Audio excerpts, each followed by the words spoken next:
Welcome back to the channel. It's time for the 8th edition of the Battlegrounds tier list. We started this back when I think it was just a beta on the CCP. And we are now, down 4 or 5 seasons. We're about to start up the next one. And it's time to update the list. We've got a lot of new champions to add. And as always, I've run this by the MCoC Illuminati. You can see them on the right-hand side of this.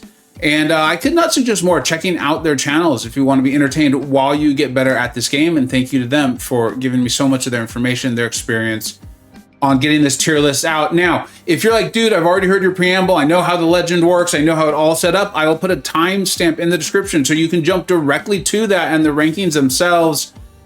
But if you haven't, I suggest you stick around because every time I do this, I know there is some confusion. I can tell in the comments, and you know, if the answer's already in the video, I might not be able to get to those questions. So make sure you go over the legend. Now, the legend has all of these emojis, right? On some of them, there's a little fencing person, the cross swords, the bomb, which always means recoil masters are required for that rank. The little video game monster for newness may be enhancing their effectiveness, right? Like you're going to see that on Jessica Jones. There's just so few of her out there. The broken heart, it's not their fault. They're too good. Is situations like this will be Thing or Immortal Abomination, right? So many of the super high tier Battlegrounds players are running the Inequity Mastery, and I bumped got all those poisons on him. It really hurts his effectiveness. The dice means it's early, so I want you to be very careful with this. This is my prediction on where I think they're going to be, but still be careful, you know, just take it with a grain of salt. And then the little microphone music is going to be talked about in this video. My channel member who's always does the screenshots for me, I think is on vacation right now, and so I don't know if I'll be able to get this out on Twitter too soon, but I usually post the screenshot size editions on Twitter as well, so make sure you follow me there. And then last but not least is, if you've been following these for a while, you know there's been an evolution. I used to believe that dual threats were by far the best category, right? Where these are broken down between dual threat, attacker, and defender. And I was like, I'm gonna have as many dual threats as possible, and that's how I'm going to win. And it was very effective, but players like Nerd was the one who really started talking to me more and more about it as he started scoring so high in Battlegrounds. And then TJ and Non and others have chimed in, and they're like, look, you want some pure defenders, you want some pure attackers. There's a lot of strategy involved in this. I know a lot of people get frustrated, and I understand that, and I think it's worthy. I'm not trying to take that away from you. What I want to do is add on to that, or to help alleviate that, and talk to you about how your deck construction and then the way you draft a new band can really go together. There are a ton of champions available in this game, and you only get to pick 30 as you go in. Keep that in mind. There's a lot of strategy before you even do a single match, before you even enter the arena. There's a lot of strategy that can help set you up for success or failure as we go. All right, all of that being said, let's go ahead and start with the dual threats in the tier above. I'm gonna do my best to just talk about the ones with the microphone because there's quite a bit to talk about today. But you see the first one that's been a promotion is a promotion into the Mystic class tier above all. I mean, they're the best dual threats in so many metas that they get thrown at us. And I actually like that they're throwing out so many. It's really very challenging. I even enjoyed this last Rage meta. Is Longshot. Now, a lot of the guys talked to me. I mean, it was pretty much everyone in the MCoC Illuminati over there saying like, look, dude, I know he might not be your favorite because he's not. I don't particularly enjoy Longshot, but he's been extremely effective in so many metas. In fact, I think DL even pointed out that he even took out like a Weapon X with him. And then the way he works defensively, right? When you want to hit him when he's stunned, I think it's put on the non-damaging debuffs. He can gain so much power. You make one mistake, you've got this big Incinerate on you. A lot of things can go wrong with Longshot. And I was like, you know what? They're right. That makes a ton of sense. I think we just don't see a ton of him. You know, it's not as common as like a Doom or something like that. But he's very, very effective, and someone that I probably will consider taking to rank 4. I don't know. We'll see. I really just don't enjoy playing Longshot, but I need to be accurate and put out the facts on there. Okay, let's go ahead and move down to the top shelf. Okay, moving down to the top shelf, and I should have probably put this earlier, but I'll do this quickly here, is that keep in mind that pretty much any champion that's on this sheet can be effective. Like I said, with the deck construction, it's how you set them up and how you want to use them. So me, I already have a rank 4 America Chavez. Unless the meta's just terrible for her, like this last Rage was, she's probably going to be in my deck over a Longshot. Just how you want to set it up. So keep that in mind. But America Chavez, I was very tempted to move her up because, you know, I've been doing a ton of war videos. I did a Battlegrounds video. I did a breakdown on her when her buff was live in the CCP server. I've been a big believer in her since really the second I saw the buff. But she has superseded my expectations in a lot of ways. I'm very surprised at all the things that she's able to do now. how effective and how quickly she's getting down fights, even in the weakness meta that really was not good for her. I know she's a troublesome defender, but this is where deck construction really comes into play. There are so many attackers, a lot of the skill ones, a lot of the science ones, and then of course you've got your archangels and your human torches that I think can zerg her down too quick. Her health pool's not huge. So that's why she's not in the tier above all. I did bring it up in the MCoC Illuminati chat, and they were like, dude, as much as we like her too, and we're really excited for you, I think she's more of a top shelf. So I did want to bring that up for a lot of folks who are like, hey, I thought you love her. I do love her. She's almost always going to be in my deck unless the meta just doesn't work for her, but that's that. Baron Zemo is a recent, because he's new to the game. He's obviously a very difficult defender, right? I think you want to have those champions with the prowess and even time that well. So often you're incentivized to bring in a very specific type of attacker. The other interesting thing is there's not a ton of mutant attackers being used, right? And those are typically the ones we think of as having prowess. So he could be something that starts to slowly shift things. Let's keep an eye on that, because so much of this is very mystic heavy because of mystic dispersion, and they have so many great dual threats and great defenders. So if we get more and more champions like this that make us want to start weighting our decks more towards other classes, this could start to shift. I think it's something to keep an eye on. I really want to point that out with Zemo. And then as we've seen, I mean, Mike has shown us, right, that video in War. I'd recently taken mine up to rank 4 as well. And so I'm going to be excited to see how he can work out. I think very clearly, and this is what I'm talking about with this shifting and how this will happen as more champions come out. This is just the default, right? Not dependent on the nodes that we know we're facing. Is as we get more of these science defenders and attackers and dual threats who are placing all of these debuffs, someone like Baron Zemo really might see a huge value shift, and I could see him potentially going up. I just want to see it before I put him up there. And then also, just in case I forget to talk about it again, I could see that also increasing the value of someone like Mantis, who we know can do significant damage very quickly if played well. So let's keep an eye on that as we go through the next few metas and months. Future Ant-Man. I don't have one. I can see that there are some very positive things. B McG, and if you're interested in, if you don't know B and you're interested in that, the links to all of the MCoC Illuminati are on this spreadsheet, which will be in the description as well. He's already pulled him and ranked him up, and he's telling me, he's like, look, I guarantee 45 to 50 second kills plus, and this I am aware of. Future Ant-Man can be a difficult defender. You, I think, really want to bring in, if I remember correctly, it's champions who have Pierce. Well, the only two champions who have Pierce, to the best of my recollection, is Hulkling, who is in a lot of decks, but you can ban him, and also Valkyrie. That's it. And you really want to and need to bring in a Pierce to get Future Ant-Man down quickly or in a timely manner. He's sitting pretty. It almost doesn't matter what's in his kit. If you need that, if without that, you can't get him down quickly, he's at least a staller right then and there. And if he's also getting fights down in 45 or 50 seconds, he's definitely going to be in that tier above all. I watch all of these videos anyways, but I'll be watching very closely to see if he's able to use him in War and in Battlegrounds, and how effectively, and if we should be moving Future Ant-Man up to the tier above all. I'm very excited for that. Viv Vision. This is another one, and this is where DLL, I really did lean on the Illuminati for a lot for this one, at least for these initial ranks and some of these promotions. You know, DLL obviously designs champions for Kabam. He has a little more experience with a lot of them than most of us do at this point, and them being out in the game. Now, we've seen the deep dive has come out on Viv Vision, and then a lot of the CCP videos on her too as well, and it's obvious.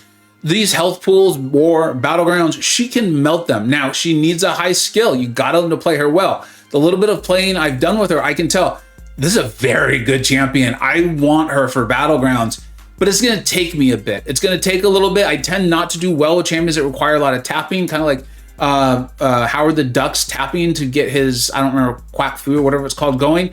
Hers is not nearly as intense, best I can tell, but it's something you definitely want to get down. Simula did a great video on her. Karate Mike did as well, of course. But this is where DLL said, and I'm talking like, we could see her also moving to that tier above all, because she might be a bit of a difficult defender. If I remember correctly, she does the power burn when she gets hit. So there's really not that many champions that are available to you. But this is another example of a champion who could start to shift the meta, making us see more of those cosmic champions who are immune to it coming in if she starts to really put her footprint down on it. It's very exciting. I love this stuff and deck construction, all this. Now, the last one I want to talk to you about in this tier top shelf is infamous Iron Man, Iron Doom, as he's often called on this channel and by Campo and others as well, is I don't enjoy fighting him. I don't enjoy it at all, and he's doing more damage than I expected, and not just against Bishop. Now, he obviously melts Bishop, and you can use him to handle Kitty Pryde as well. Bishop, we see a lot placed as a defender for mutants. Kitty, not as much, but she's there. She is a bit of a dual threat in some ways.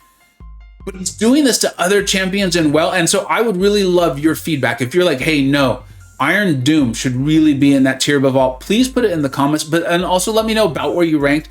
Thank you for any thoughts on Iron Doom. I could see him getting promoted one day. All right, it's time to talk about the pure attackers. And remember, all of these are just as important as the other. I still try to fill out my deck with a lot of dual threats, but that's because I'm not as good at the drafting and the banning as a lot of these top tier players are. But they are just as important, and I'm very glad I have pure attackers as well as pure defenders in my deck. Now, also what I want to point out is the emojis, the swords anyway, are now kind of signifying something a little bit different. What they're signifying is that these champions can also be used defensively in the right scenarios. Any champion really could be, but these have a little bit more oomph to their defensive kit, or can be more easily set up as a defender. The first one we're going to talk about is Cassie Lang. A lot of you helped me pick her as my next rank 4 on live stream the other day. I absolutely love her. For me, she is phenomenal, and I think she's very well built for Battlegrounds War, and potentially even bigger health pools, because she does have the ability to just not lose her power stings. It's very unique, and I love that about her. I also think her loop is fantastic. I love her. She's got, what is it, triple immunities there, and those can help power her up, which is a mechanic that I love. I could see her potentially, there was a little bit of discussion on whether she's a dual threat or an attacker, but as I've talked about, we ranked them once on this sheet, and we ranked them in the category where they would be the most highly ranked.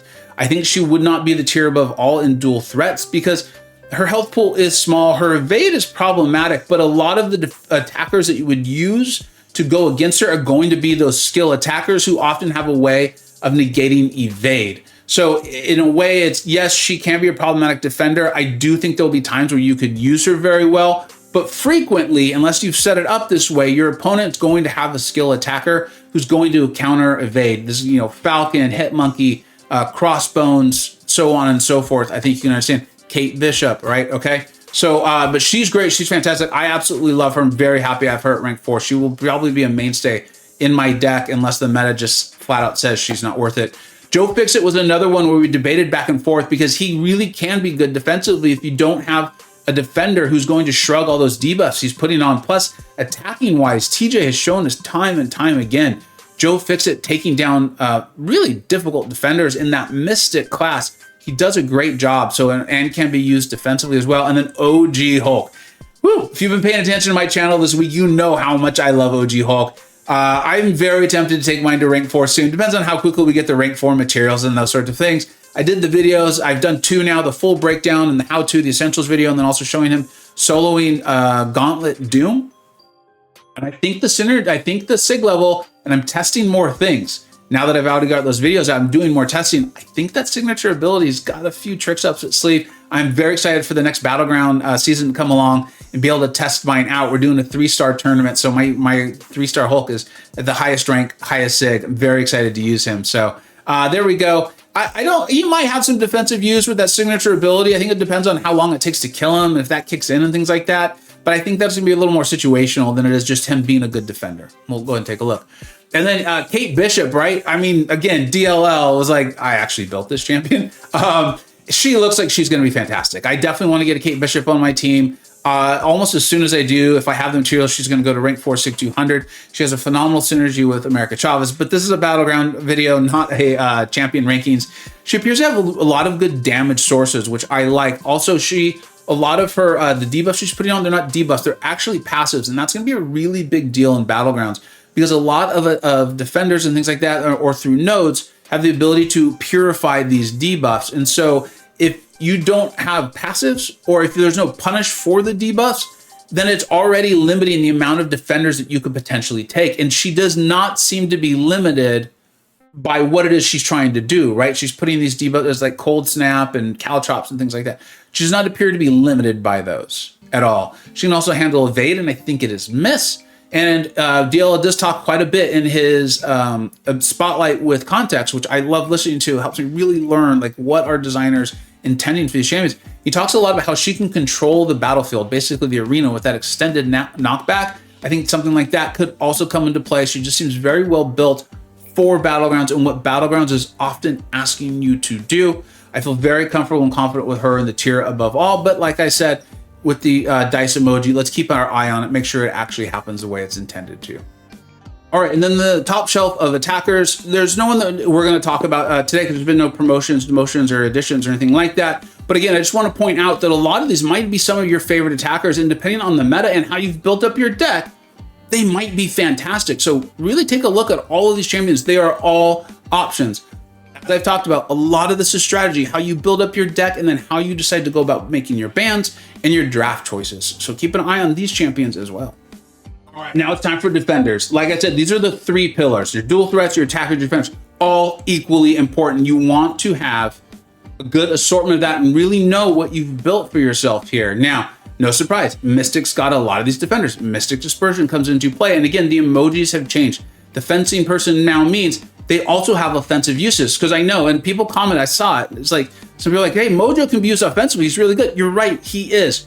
But I don't think he is a top tier dual threat. But I do think he's a top tier defender who also has offensive uses. And I want to list champions in their highest possible ranking. So that's why he's there. Same with Mordo. Mordo can do phenomenal things on attack, especially if the defender has a lot of debuffs. I think he's also got something about his ability accuracy not being able to be reduced. So I think I've seen people use him for Domino and things like that. It's not a phenomenal matchup, but hey, if you're in a pinch. Ebony Maw can obviously do great things, right? I've used him to take out Hercules and champions of that nature. So you know he's good if he can do it. Plus a difficult defender. Moving into the science class, we've got Thing, and there's that broken heart emoji where it's like, there's just so many skill attackers who are often in decks because they can handle other problems as well, who can also take out Thing. I love this discussion. On my Discord server, we have a Battlegrounds channel. There was a discussion very recently between two incredibly smart Battlegrounds players. I believe they both typically score in the top 200 in the whole world. One of them saying they love Thing, they draft him early because it causes their opponent to take an attacker who can handle Thing. The other one was saying, not so much for me. I like Thing to be someone who at the end of the draft I take if my opponent doesn't have an answer. They're both amazing players. They're both incredibly smart. They're both correct.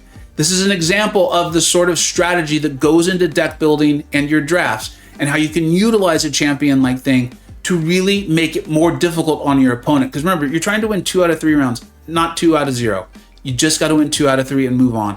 And I really love that discussion. Jessica Jones. It was Joey who recently did a breakdown on her, a very new YouTuber, someone who a lot of us know from streams and Twitter. And he did it because I fought her and I was like, I thought I had a good option for her. I think I was using Mantis actually.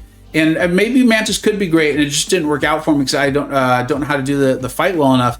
But it felt like with Jessica Jones, I needed someone else, maybe with a slow or something like that. Joey's got a nice breakdown. She's clearly a difficult defender. Now I've got the video game monster because there's so few of them in the game. It's most people don't know how to fight her. There's so few of her in the game. As she becomes more common, I think she's going to stay up here. I really do. Let's see how it plays out. And then moving on through, you can see the rest of the defenders. And now let's go ahead and take a look at the next tier down of defenders. Okay, and there's really only 2 champions to talk about in this tier. One is Atuma. Obviously it's not only me who's a little disappointed at Atuma and what they're actually done. We're now been told Atuma's going to get a buff, and it looks like they're going to add some defensiveness to his kind of thorns damage and stuff. At least that seems to be the intention. They didn't really give us a ton of details. The buff's a ways out and stuff like that, so that's fair. I totally get it. But he's not performing as a defender, I think, the way he was intended to. So we're going to leave him there for now because that's accurately reflecting where he's at. He still can be annoying. And then once his buff is gone live, we'll reevaluate. Yeah, same with Iceman. I'm very excited for this buff. I'm very hopeful. The pure numbers buffs I think have been phenomenal this year. But it's a little early for me to say like, hey, he's definitely the top shelf or the top tier or the tier above all, or he's a dual threat or whatever. I think right now there's enough champions who folks are often bringing into the game who can, again, this is what we talked about. There's champions who are immune to, Ice Snap or Frostbite or whatever. The thing he puts on you at the beginning of the fight. But there's also a lot of skill champions who people bring very regularly in their decks. There's a lot of them who will just shrug it off. And that will make Iceman pretty much moot. not mute, moot. And so I think a lot of it will have to do with how has his offensive prowess come along, because he does have a lot of immunities. And so if he's handling evade and his offensive prowess has increased enough, then I could see him maybe even being like a second tier dual threat, or maybe moving on to the attacker side of things. I think we'll just have to wait to see what the buff is, and then we will go from there. Thank you so much for watching. I hope we did a good job on this one of explaining more about how this sheet works, and also that there's an importance on having your defenders, your dual threats, and your attackers. They're all very, very important. And so much of this is how you build your deck, and then how you go about utilizing your deck against your opponent. Thank you so much for watching. Let me know what you think we got right, what you think we got wrong. Take care. I hope you either learned something, were entertained, or even better, a little bit of both. Don't forget to like, subscribe. Thanks so much for watching. Take care.